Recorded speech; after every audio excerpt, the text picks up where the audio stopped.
Bueno, ahora empezaremos la primera sesión de ingeniería de control. Uno es una ingeniería de control clásica, aunque también lleva al final una parte de control moderno.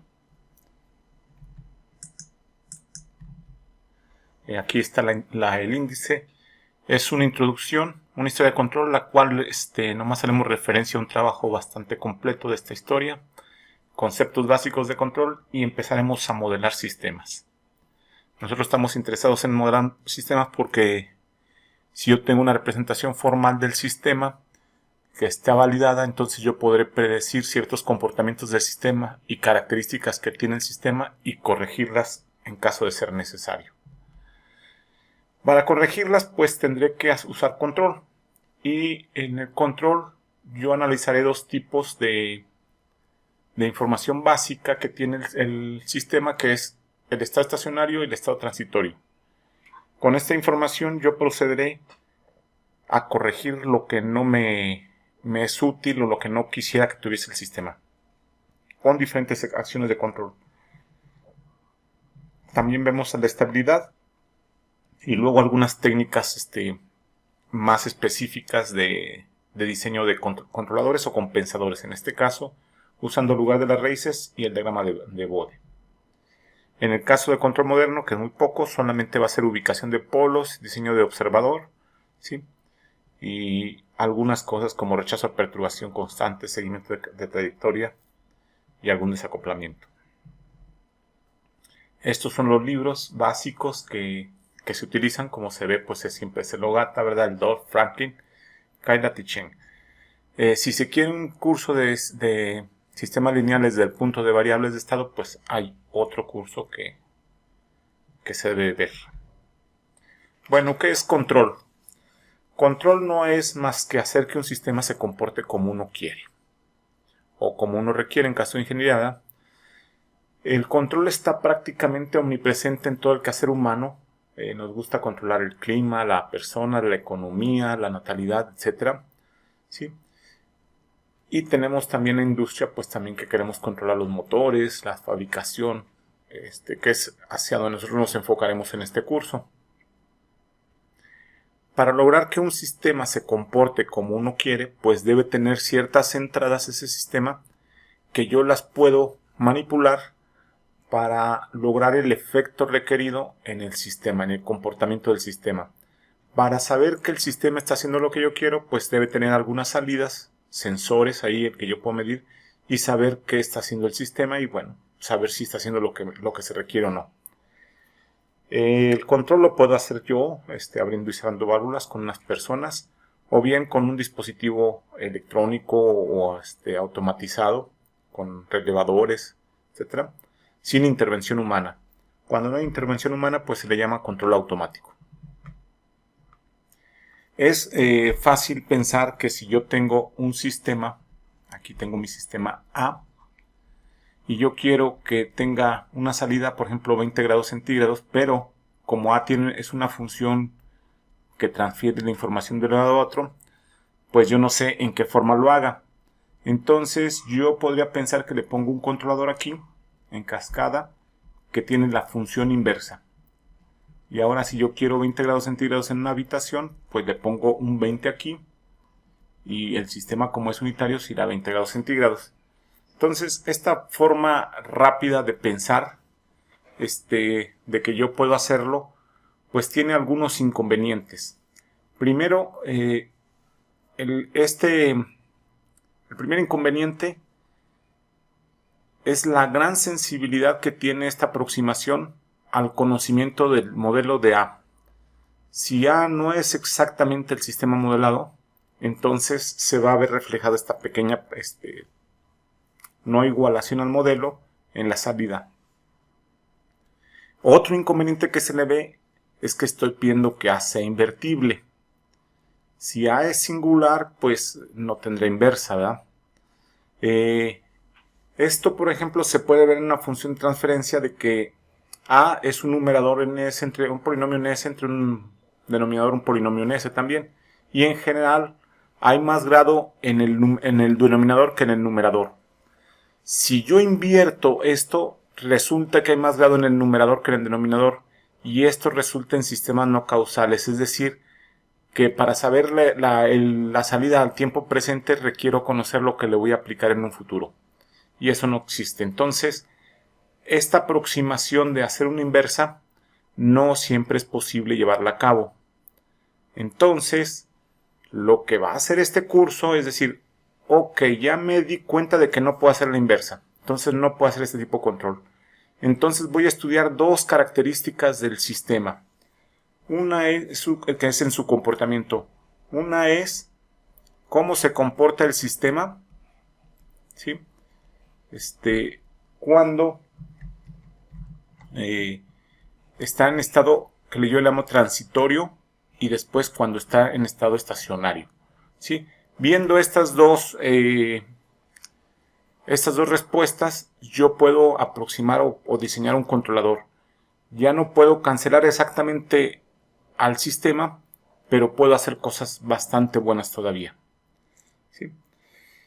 Bueno, pues entonces los objetivos de control será caracterizar la estabilidad del sistema, el estado transitorio, el estado estacionario, ver cuáles son las características que me llevan a que el sistema actual tenga estos estados como los presenta y ver si los puedo modificar. Y si los puedo modificar, pues diseñar controladores para hacerlo. El diagrama de flujo que vamos a seguir o que se sigue en esta ingeniería de control es el siguiente. Primero, yo tengo un sistema. A este sistema yo lo modelo. Modelo no es otra cosa más que obtener una representación abstracta de mi sistema, ¿sí? Y formal.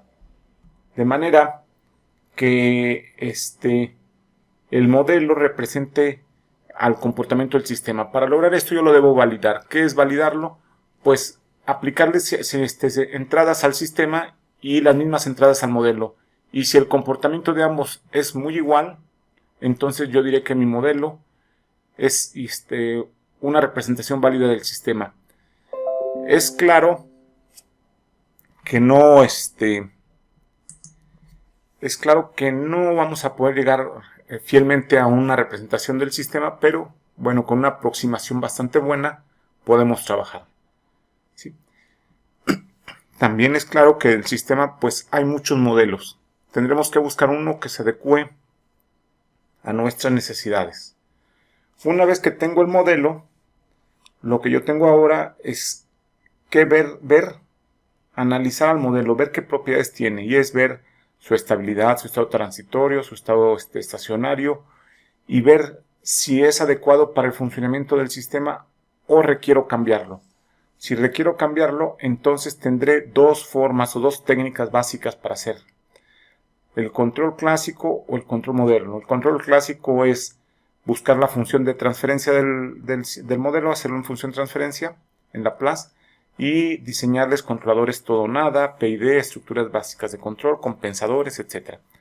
En el diseño de control moderno, pues la representación se hará en variables de estado y utilizaré pues ubicación de polos para forzar estabilidades, observadores, controladores, reguladores, controles robustos, demodelizantes, todas las técnicas que tengamos allá. Una vez que ya tengo el diseño de control, cierro el lazo a nivel simulación y valido. Hago todas las pruebas que tenga que hacer aquí. Una vez que he aceptado los resultados, ¿sí? Entonces yo pasaré a la implementación, lo implemento y lo vuelvo a validar. Es muy importante que al nivel de cuando yo haga la validación a nivel simulación, observe dos cosas básicamente.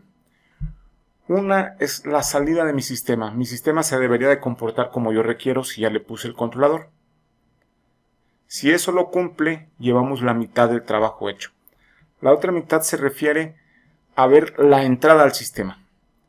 Porque mi controlador puede forzar a que mi sistema se comporte como yo quiero, pero inyectándole grandes energías o frecuencias muy altas que mi sistema los va a filtrar o no las deja pasar o le hacen daño. Entonces, como mi modelo no representa todo el sistema, tendré que ver las limitaciones que tiene mi modelo contra el sistema. Por ejemplo, a lo mejor mi modelo no detectó dinámicas muy rápidas, pero si yo le pongo una entrada de muy alta frecuencia, las va a excitar a las dinámicas rápidas, y entonces voy a tener una respuesta en mi sistema que no se debería, ¿verdad?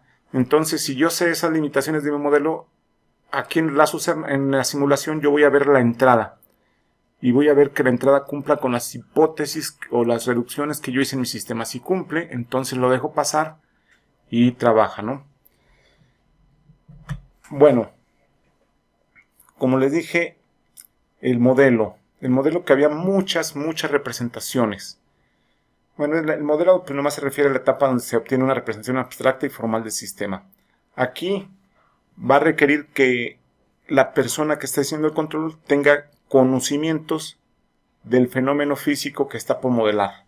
Y eso implica que si va a modelar un motor o algo, pues conozca las leyes de pues no sé, de Faraday o simplemente teoría de circuitos y alguna aproximación a la parte mecánica, ¿verdad?, del motor, pero exige ese conocimiento, ¿sí? Y una vez que tiene ese conocimiento, pues tendrá que escribir esas ecuaciones, y esas ecuaciones pues representarán ya será el modelo y representará el comportamiento del sistema. Pero, por ejemplo, aquí tenemos el par de un motor. El par de un motor yo lo puedo poner como que el par es igual o proporcional a la corriente. Aquí está la K, es la constante de proporcionalidad y la corriente.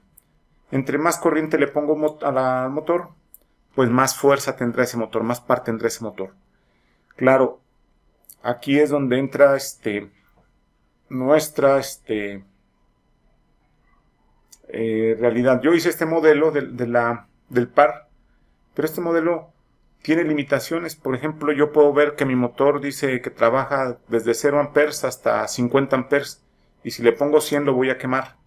Entonces, a pesar de que la fuerza me está diciendo aquí que si yo le pongo 100 amperes va a salir más fuerza, pues yo tendré que estar seguro, que es lo que les decía, que a mi sistema nunca le vayan a dar con el controlador más de 50 amperes porque lo quema, ¿no? Entonces, este modelo es válido, pero tiene un rango de trabajo, una compliancia. Entonces, este modelo es válido dentro de esa compliancia y ahí está, y es lo que quiero estudiar.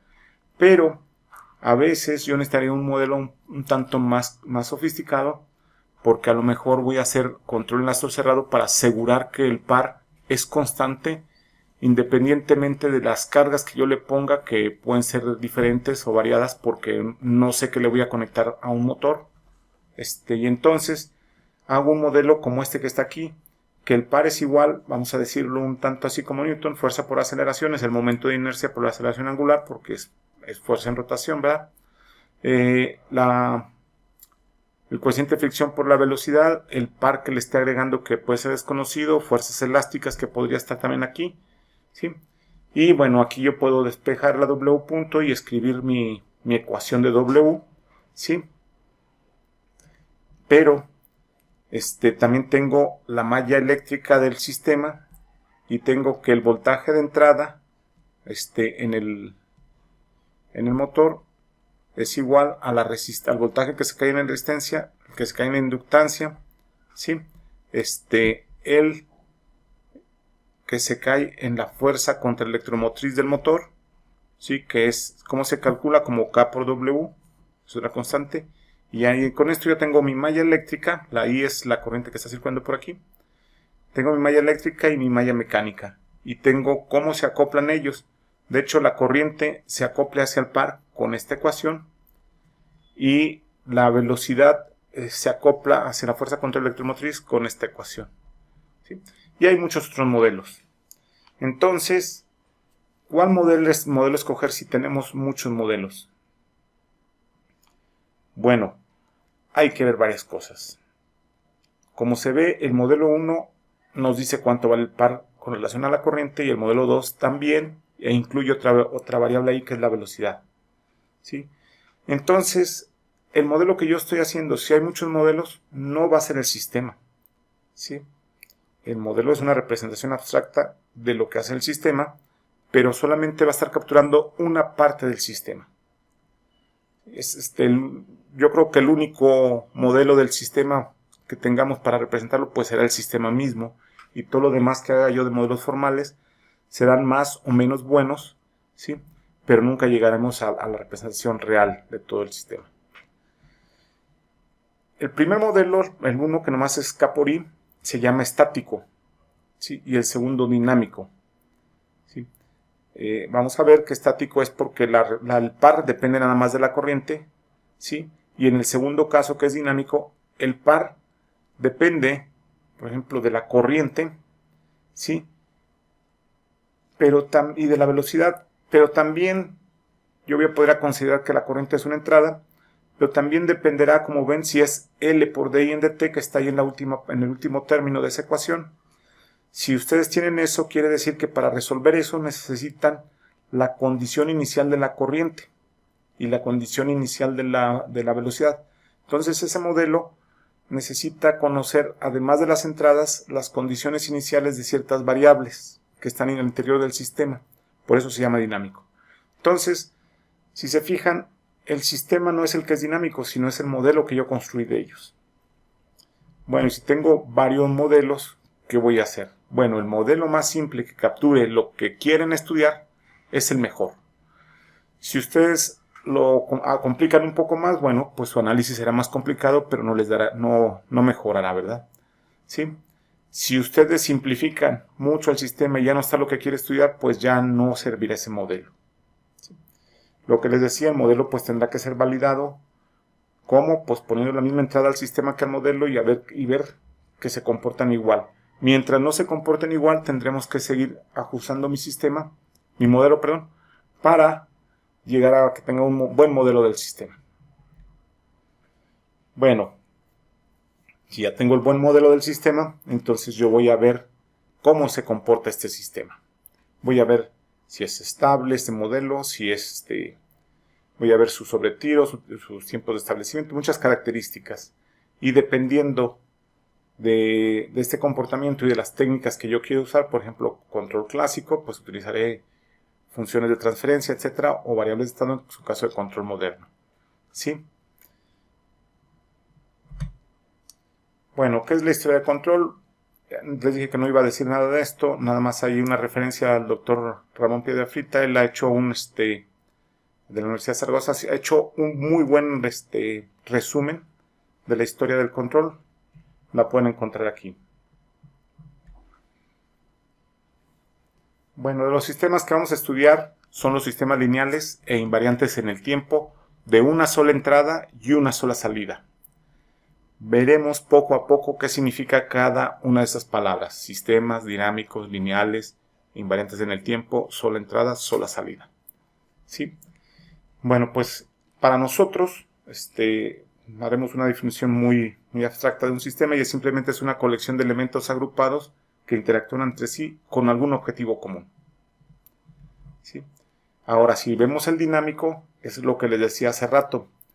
Es un sistema cuya salida, cuyo comportamiento depende de la entrada que tiene el sistema y de una condición interna del sistema. Por ejemplo, un sistema que no es dinámico, sino que es estático, es el siguiente. Tengo un divisor de tensión, ¿sí? Este es un voltaje de entrada, es senoidal, una resistencia R1, una resistencia R2, y yo quiero ver este voltaje. Entonces nosotros sabemos que el voltaje de salida es igual a R2 entre R1 más R2, ¿sí? Y por Bin, por el voltaje de entrada. Entonces, como se ve, este voltaje de salida depende del voltaje de entrada nada más y no más. Este modelo es estático. En cambio, si ustedes le agregan por aquí una resistencia y ahora le agregan un inductor y ahora otra resistencia para esto, entonces la salida en esta resistencia, ¿sí? Este voltaje dependerá pues del voltaje que está aquí, del voltaje que está en la bobina, y como el voltaje de la bobina es L por DI en DT, para resolver esto, ¿sí? Necesitaré conocer la condición inicial de la corriente en la bobina, de la condición inicial de I0. Entonces, este sistema se volverá dinámico porque ya no depende nada más de la salida, no depende de la entrada, sino de esa cantidad interna que tiene el sistema, ¿sí? Entonces esa es la diferencia entre dinámico y estático. Estático es si la salida depende exclusivamente de la entrada, pues por alguna ganancia o lo que sea. Y el dinámico es aquel que la salida depende de la entrada y de ciertas cantidades internas que tiene el propio sistema. ¿Sí? Bueno, los sistemas ahora ya sabemos que son dinámicos, los vamos a clasificar en lineales, no lineales, discretos, etc. Lineales los representamos así con la representación clásica en variables de estado. Esto es no lineales simplemente porque aquí x puede ser x cuadrada, seno de x, etc. Entonces, no sabemos cómo es, por eso lo dejamos aquí, pero siempre aquí es una constante por x. ¿Sí? Sistemas continuos pueden ser discretos o continuos. Los continuos es porque el estado es continuo, como se ve en la x punto, y el otro es cuando el estado es continuo, pero el tiempo ha sido discretizado, ¿verdad? Ya no hay tiempo que sean los reales, sino es hay una biyección con los naturales ahí en ese tiempo. ¿Sí? Nosotros nos enfocaremos aquí en sistemas que tienen entradas y salidas continuas y, bueno, satisfacen las propiedades de linealidad.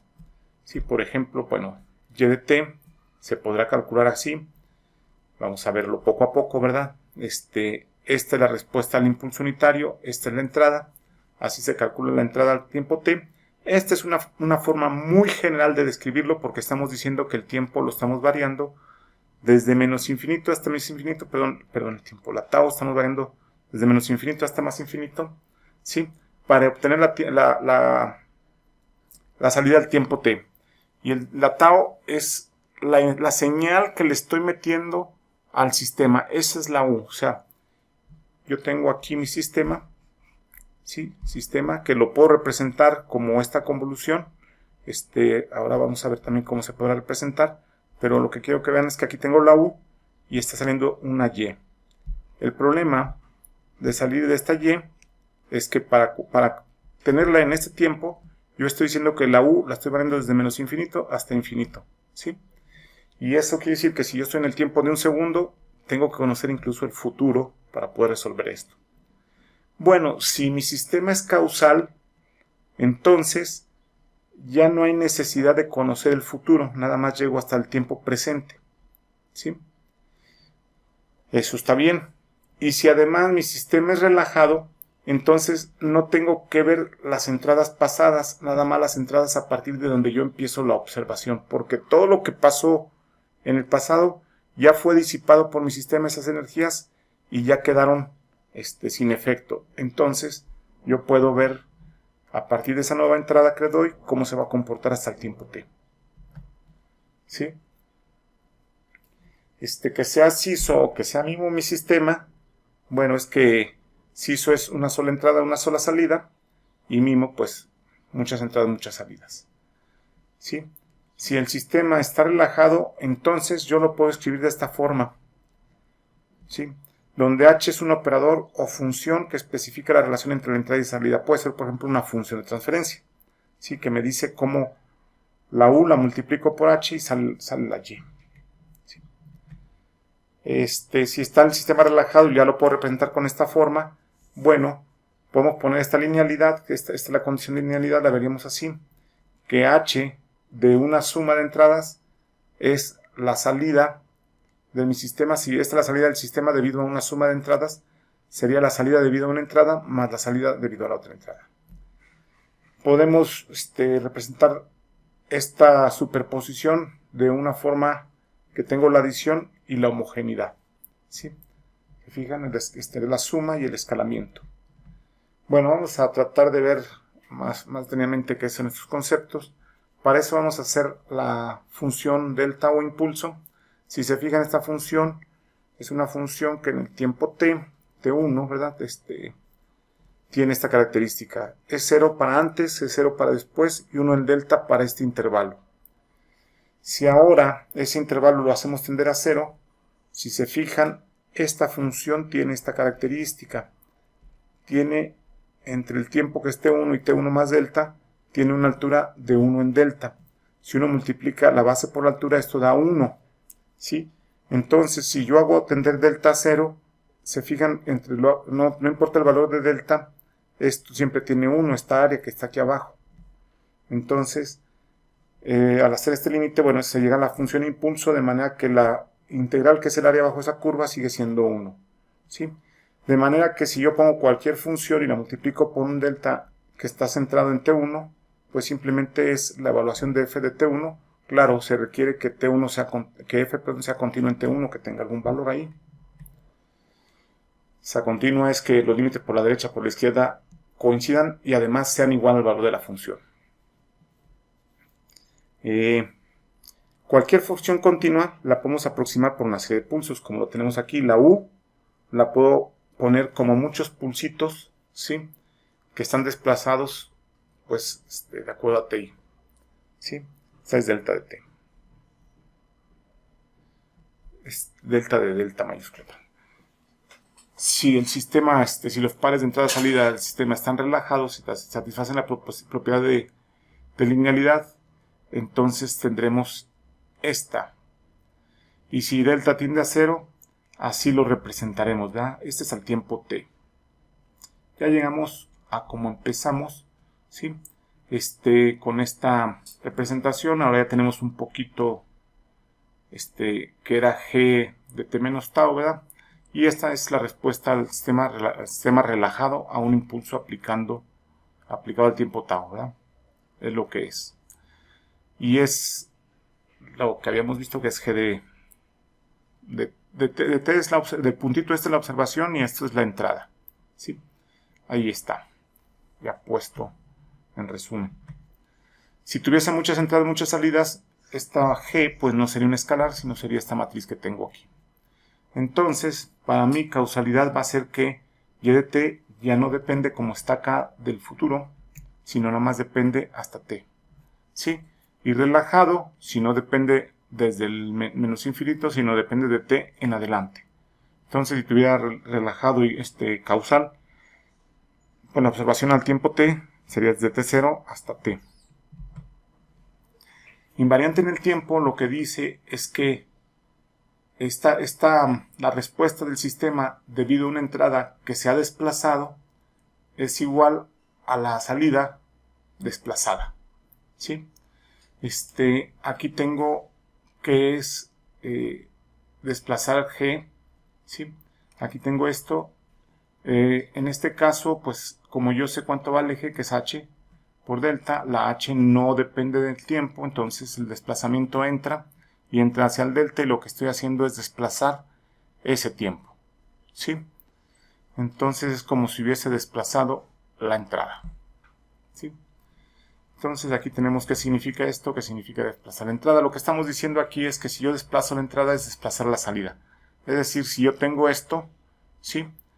Sería igual a esto porque he desplazado también la entrada, desplacé la entrada pero desplacé también la salida, ¿sí? Y eso es lo que es válido para todo t, tau y alfa. Esto es la invariancia en el tiempo, ¿no? Invariante en el tiempo. Entonces, en particular, si es para todo alfa, puedes coger esta y me daría esta condición. Y lo que nos está diciendo es que si es invariante del tiempo, solamente depende de la diferencia entre el tiempo de observación y la entrada, ¿sí? Y el tiempo de la entrada. Bueno, se puede extender al caso multivariable, ¿sí? Haciendo también matriz de transferencia. No.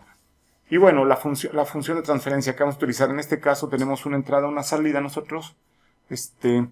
Entonces utilizaremos la salida, utilizaremos la transformada de Laplace. Fíjense, la transformada de Laplace de la salida es esto y este es el kernel de Laplace, ¿sí? Yo tengo que y de s, pues esto, y aquí lo que he puesto es cuánto vale y de t, ¿se fijan? ¿Sí? Ahora lo que voy a hacer es descomponer esta s de t en varias formas. Fíjense que aquí lo que he hecho es le he sumado, s de t sigue presente, pero ahora le he sumado más s tau, ¿sí? Que está aquí. Entonces lo sumé, se lo estoy restando acá y no he hecho nada. Pero me conviene porque aquí he desplazado las integrales en 2, ¿sí? Cada quien habla de su propia variable. Yo puedo poner que esta sea la b. Si yo hago b esto, saquen db y van a ver que db es igual a dt. Y entonces pueden escribir esta ecuación multiplicada por esta otra. Y eso es la transformada de Laplace de g de s y esta es la transformada de Laplace de u de s, donde g de s pues es esto y es la transformada de Laplace de la respuesta al impulso. Y esa es la que vamos a llamar la función de transferencia. En el caso de que fuesen muchas entradas, sería la matriz de transferencia, ¿verdad?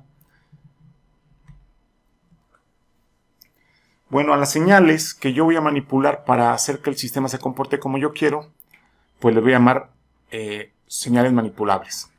Y al valor que toman estas variables le llamaremos la ley de control. A las señales y que deben tomar el valor que yo requiero se les llama variables a controlar. El control indicamos que es automático porque va a haber un dispositivo que lo hace, este control, sin intervención humana, y nos vamos a dedicar a controlar sistemas dinámicos, lineales, invariantes en el tiempo y relajados, todo bonito. Bueno, ahora lo que les voy a dar es una pequeña interpretación de lo que es la transformada de Laplace. Hay muchos cursos, léanse ahí sus libros y van a entender más. Yo les voy a dar algo muy muy simple. Vamos a empezar suponiendo que tengo dos vectores, el vector azul, que es el vector 1, y el vector rojo. Sí, ahí está el vector 2. Y yo los voy a sumar. Una forma de sumarlos es sacar estas componentes, las componentes en X y las componentes en Y. Y yo sumo las componentes en Y y me da un valor, sumo las componentes en X y me da otro valor, y entonces el resultado va a ser la suma de estas componentes en X y Y, que si lo hubiese atinado bien, pues sería algo muy... Voy a hacer esta línea, miren, bien derechita. Ahí está, sería esta suma, ¿verdad? Entonces nosotros estamos descomponiendo en X y en Y mi vector, y lo estoy sumando nada más en X y nada más en Y. Así hacíamos esta suma de vectores. Vamos a ver qué son vectores, ¿sí? Bueno, ¿por qué le llamamos vectores? Hay toda una propiedad ahí en estructuras algebraicas. Sí, ahí pueden definirlas, pero lo que es en sí es un conjunto de elementos, ¿sí? Que tienen la propiedad, que tienen este conjunto tiene una operación que le llamamos suma, ¿sí? Y esta suma es cerrada, conmutativa, etc. Es como un grupo abeliano, ¿sí? Y está montado sobre un campo, en este caso para nosotros, ¿no? Sobre un cuerpo, un campo le llamamos acá. Y tiene varias propiedades este espacio vectorial. Por ejemplo, si yo tengo un vector, ¿sí? Yo tuviese un vector como ¿sí? Tengo su inverso, que es el contrario. De manera que la suma de estos dos da 0. Al 0 se le llama el vector nulo, ¿sí? Si se multiplica un vector por un escalar, pues lo único que se hace es hacerlo más grande, ¿no? Si tengo un vector aquí pequeñito, lo multiplico, se hace más grande, etcétera, ¿no? Hay varias propiedades que cumplen estos espacios vectoriales, ¿sí? Y además, siempre tengo una base para estos espacios vectoriales. Por ejemplo, si yo tuviese los vectores en 2 dimensiones, ¿sí? Tendría una base que es el vector unitario en el eje X y el vector unitario en el eje Y, que son estos dos, ¿sí? Con esos dos yo puedo formar cualquier vector. Por ejemplo, el vector 3, 5. Simplemente multiplico por 3 el vector de X y por 5 el vector de Y ya he terminado. Y si yo quiero proyectar sobre X este vector, lo tendría que premultiplicar por 1, 0, que no es otra cosa más que el transpuesto de X. Y eso, pues por supuesto me da 3, me da la proyección, lo que tiene en X. Obviamente, si quiero sacar la proyección de la Y, sería premultiplicar, en este otro caso, por este otro vector, ¿sí?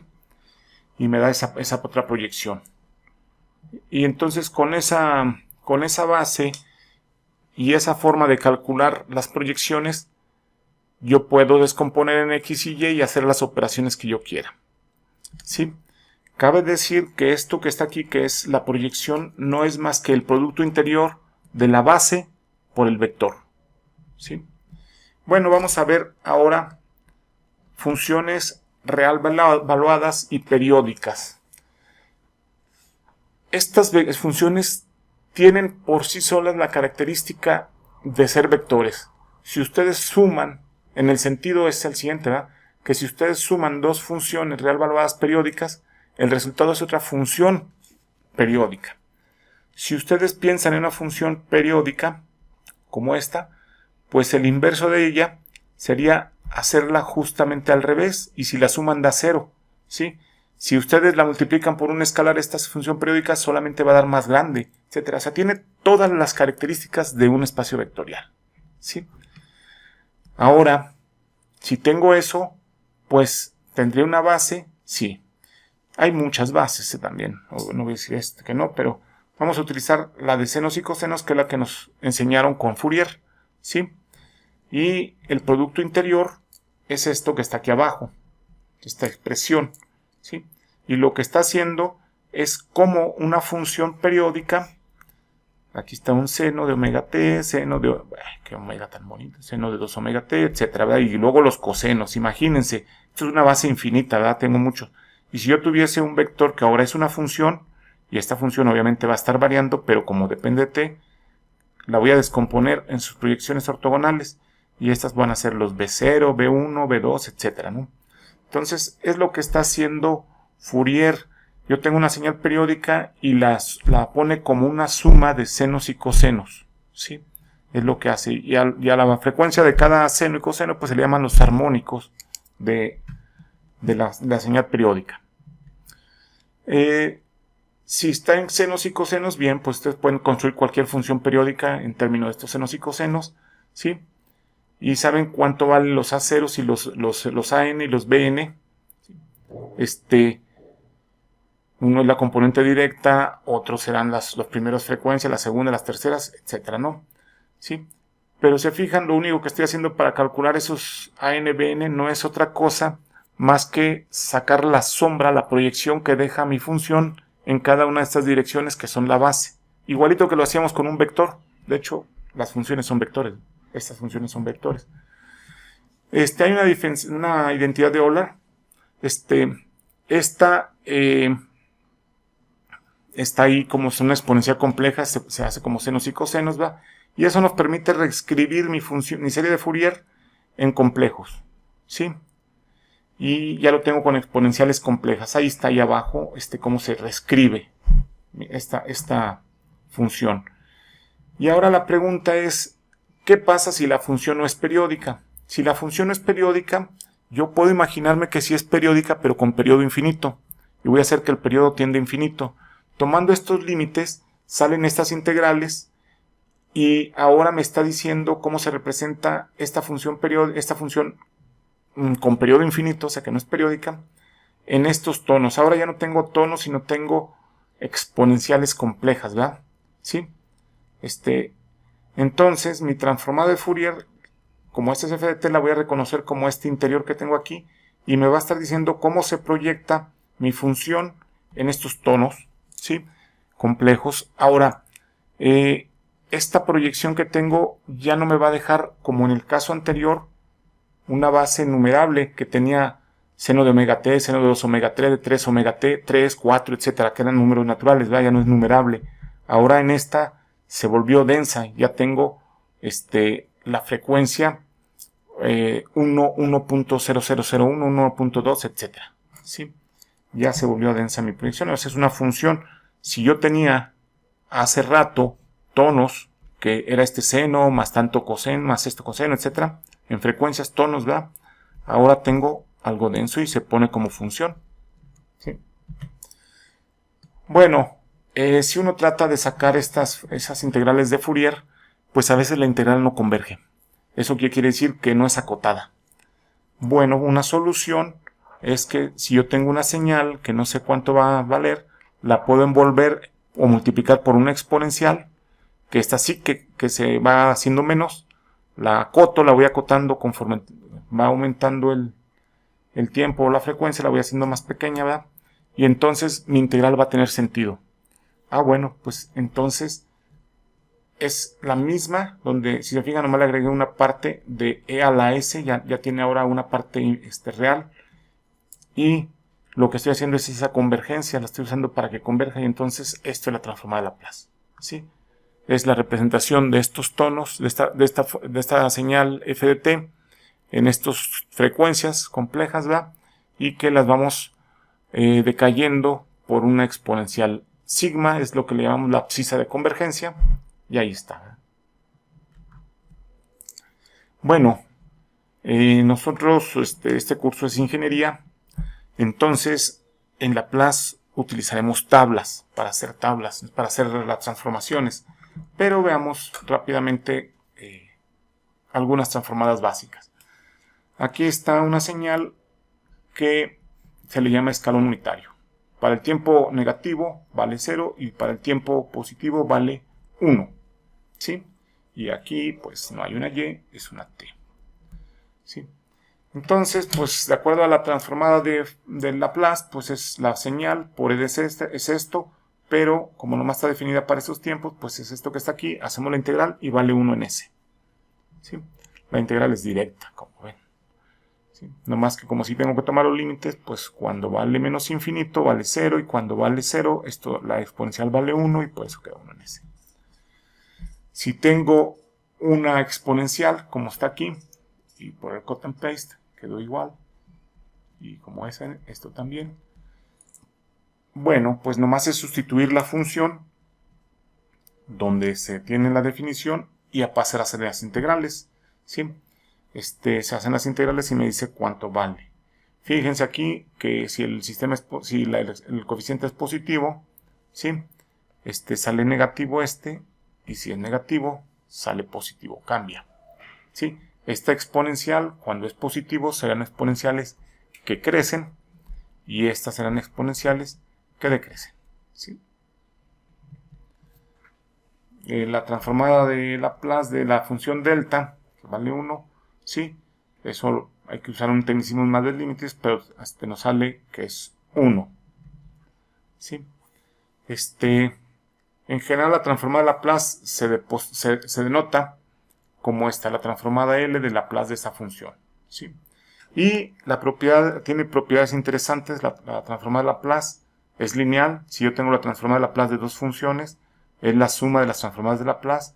Si la traslación compleja, si tengo que el tiempo lo trasladé, si la función esta la desplacé, ya sea hacia adelante o hacia atrás, hasta hacia atrás en este caso, pues simplemente hay que hacer una multiplicación por este número complejo.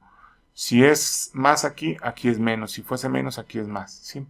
El teorema del valor final, si yo quiero saber cuánto vale esta señal cuando t tiende a infinito, lo puedo sacar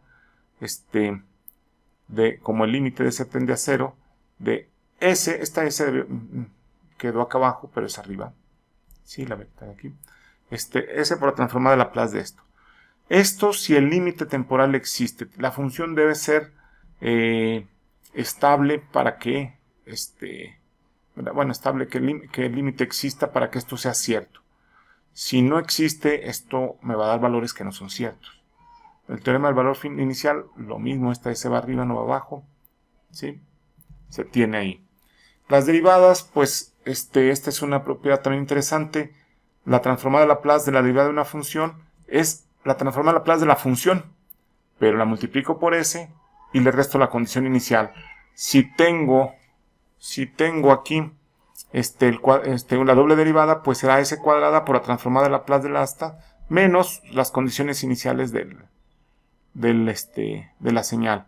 Y así en general, Y si tengo la integral, pues será la transformada de Laplace de la función entre s.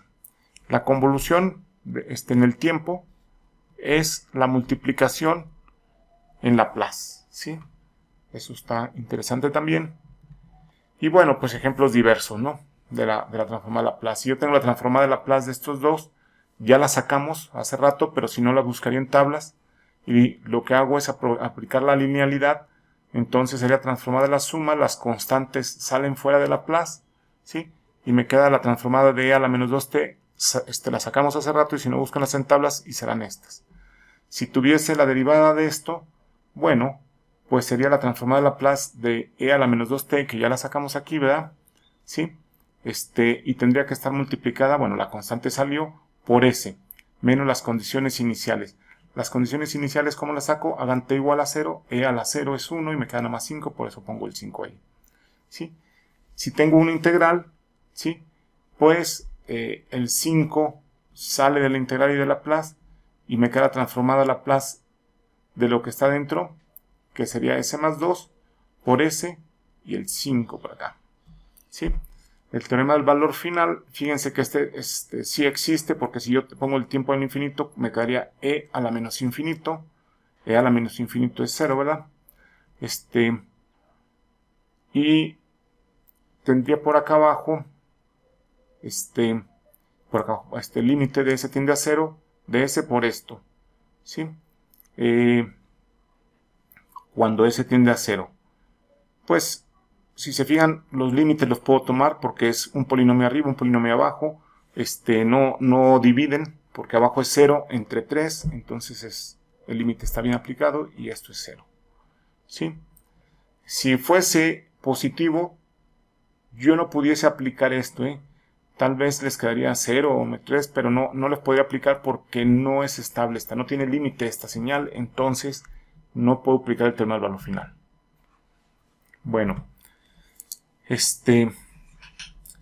para hacer la transformada inversa de Laplace, ahora yo tengo una transformada de Laplace y quiero ver cuánto o cuál fue la señal en el tiempo que originó esa transformada de Laplace, ¿sí? Lo que yo tengo que hacer es escribir mi transformada de Laplace en ceros y polos. Tendríamos que factorizar arriba y abajo mi sistema, ¿sí? Mi polinomio, ¿sí? Entonces, si yo tengo esto, a los que están arriba les voy a los valores de S que hacen 0 la función f de S les llamamos ceros, y a los valores de S que indeterminan esta función les llamamos polos, ¿sí? Entonces, si yo tengo esto, lo puedo expandir en fracciones parciales de esta forma, y lo que tengo que encontrar es A1 y hasta AN. Aquí hay que hacer notar una cosa, que los polos sí están sobreviviendo abajo de esta parte de la expansión parcial, pero los ceros están participando como ganancias que van a tener estas cosas, ¿sí? ¿Está bien? Entonces los polos, si se fijan, estas cosas van a ser exponenciales, ¿sí? Y lo que me van a decir es con qué velocidad decaen o con qué velocidad crecen estas señales. Es lo único que van a hacer los polos, ¿sí? Y las amplitudes pues van a estar acá arriba. Pero fíjense que estas, como son exponenciales, quedan E a la polo T.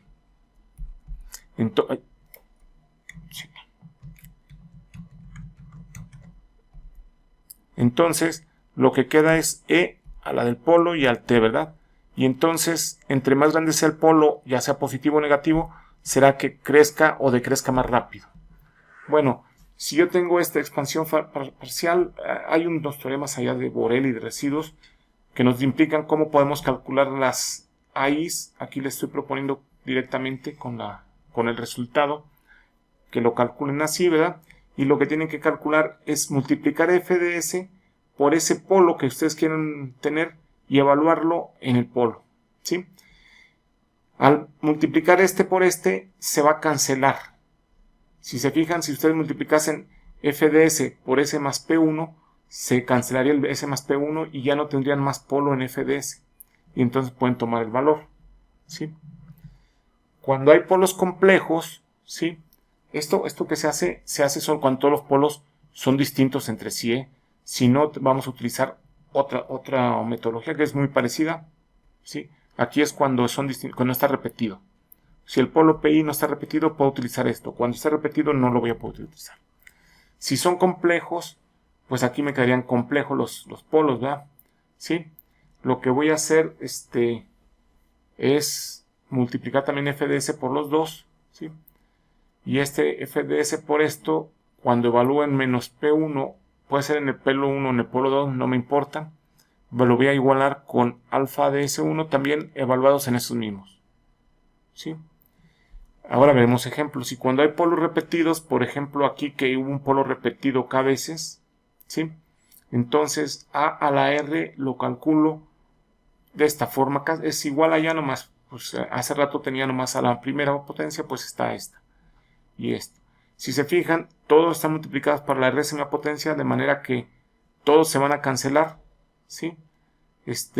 Debería ser hasta la k-ª potencia, perdón, aquí, para ser iguales. todos se eliminarían, o sea, no tendría el polo que me hace daño y tendría que ir sacando estas derivadas multiplicadas por estos coeficientes. Puede ser una especie de serie de potencia ahí, que es lo que estoy haciendo. Ahora sí vamos a ver ejemplos para que se entienda un poco más. Yo tengo esta señal, ¿sí? O esta función de transferencia, y la expando en estas fracciones parciales. Estos polos no están repetidos, son simples, entonces tengo forma de calcular A1, simplemente es multiplicar ese polo que es S más 1 por la función de transferencia, es S más 1, se va a cancelar este con este, tomo la evaluación en el polo, en menos 1, y me queda el valor, ¿sí? Me queda cuánto valdría 1. Para 2 es lo mismo, es S2 por la función de transferencia, si se fijan estos se cancelan, evalúo en menos 2, ya no va a haber ¿cómo se llama? Singularidades en esta, y voy a poder hacer todo el cálculo y me queda menos 1. Por lo tanto, esta señal f de s la pude descomponer en estas dos fracciones parciales. Si ustedes suman o restan en este caso las fracciones parciales, van a ver que llegan a exactamente. Pero estas son fáciles de tener, ya las hicimos, pero también podríamos buscarlo como tablas, ¿verdad? Y me quedan aquí. En general, yo voy a encontrar una f de t cuando haga este procedimiento inverso de Laplace con exponenciales. Eso es de esperarse, porque si yo una función de t primero la mandé a Laplace proyectándola en exponenciales, pues las voy a recuperar así. Aquí tengo ya un polo real, pues lo calculo como sabemos, pero estos dos son complejos. Entonces, lo que voy a hacer es multiplicar f de s por esos dos polos complejos, ¿sí? De manera que se van a ir y me queda s más 1 entre s. Me queda eso, ¿no? Me queda s más 1 entre s. Pero lo voy a evaluar ya sea en el polo 1 o en el polo 2, en el que quiera. Lo evalúo y me queda esto. Por otra parte, dijimos que lo íbamos a igualar a esto que está aquí arriba. Pues vamos igualándolo a eso que está ahí arriba. También evaluado en el mismo polo. En el 1 o en el 2. Pero si tomaron el 1, tomen el 1. ¿Sí? Y les va a dar otro valor.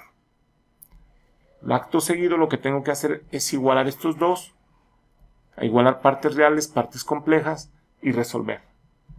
¿Sí? Igualamos los términos reales y los términos complejos y resolvemos para alfa 1 y alfa 2. Tengo dos ecuaciones con dos incógnitas. Bueno, con dos ecuaciones con dos incógnitas puedo resolver bien.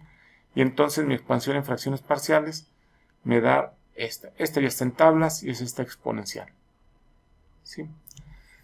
Si tengo valores repetidos, aquí tengo al cubo, lo voy a ir del cubo 2, 1 hasta que desaparece en 1, ¿verdad? Y entonces yo puedo calcular el primero, que es prácticamente como sabemos, y da 2. El segundo es lo mismo, pero ahora lo derivo, ¿sí? Y el otro lo derivo también, vuelvo a derivar lo que está dentro, ¿sí? Y lo multiplico por un medio factorial. Y entonces ya me quedan estos términos, ¿verdad? Porque alguno quedó 0, por eso no se ve, y los otros sí quedaron, y este está al cubo. Entonces, cuando queda eso, t a la n-1 por la transformada de lo de adentro, se puede buscar en tablas, y esta es la transformada de lo que está adentro.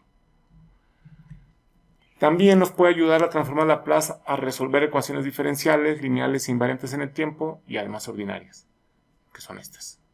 Por ejemplo, tengo la doble derivada de y en el tiempo, más y de t igual a t, y sus condiciones iniciales, ¿sí? Yo tomo la transformada de Laplace de la doble derivada, ya sabemos que es s cuadrada de y de s menos las condiciones iniciales que tengo, ¿sí? La primera, y de 0 por s, y la siguiente es la menos, y como es menos 2, queda más 2. Y la transformada de y de s, pues nomás es y de s, y la transformada de t es 1 en s cuadrada. Después de estos, todo es álgebra, ¿sí? Todo es álgebra, llego a alguna representación, está complicada, la expando en fracciones parciales, las busco en tablas y resuelvo, ¿sí? Eso es el breve recordatorio de la transformada de Laplace. Gracias por la atención y sigan el siguiente video.